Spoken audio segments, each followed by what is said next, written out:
Percobaan kali ini saya sudah menyiapkan ada 4 buah gelas yang berisi macam-macam larutan. Yang pertama ada larutan yang berisi air putih, larutan gula, larutan garam, dan juga minyak goreng. Dan masing-masing larutan nanti saya akan campurkan dengan sel darah manusia. Ini adalah darah manusia yang sudah ambil menggunakan jarum suntik. Nah, lalu saya akan teteskan pertama kali pada larutan yang pertama, yaitu air putih. Kalau kita perhatikan di sini darah dengan air putih langsung akan larut.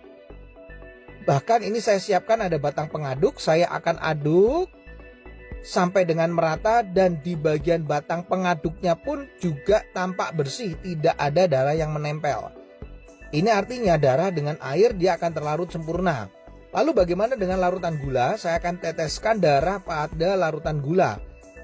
Kalau kita bandingkan dengan air putih tadi, pada larutan gula ini sel darahnya tidak akan larut ke bawah, justru dia akan mengendap di bagian atas. Dan akan saya gunakan batang pengaduk. Nah, Anda bisa lihat ini beda sekali. Sel darahnya justru menempel pada batang pengaduk. Ini kenapa? Karena gula itu bersifat perlengketan. Berbeda dengan air putih tadi, batang pengaduknya bersih. Makanya orang kalau kena diabetes, terjadi perlengketan pada darahnya, mengalami rasa haus, kemudian sering buang air kecil, dan akhirnya suka ngemil. Nah, bagaimana dengan orang yang hipertensi? Ini adalah larutan garam. Ini darahnya saya akan teteskan pada larutan garam.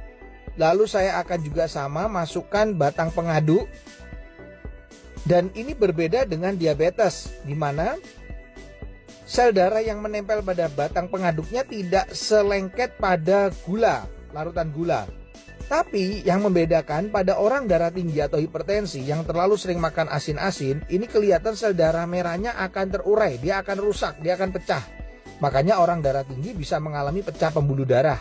Yang terakhir saya akan teteskan darah ini di dalam minyak goreng. Nah, kalau saya teteskan ini langsung bisa terlihat sel darahnya nggak bisa larut, tidak juga ya mengendap di bagian atas, tapi justru menggumpal-gumpal.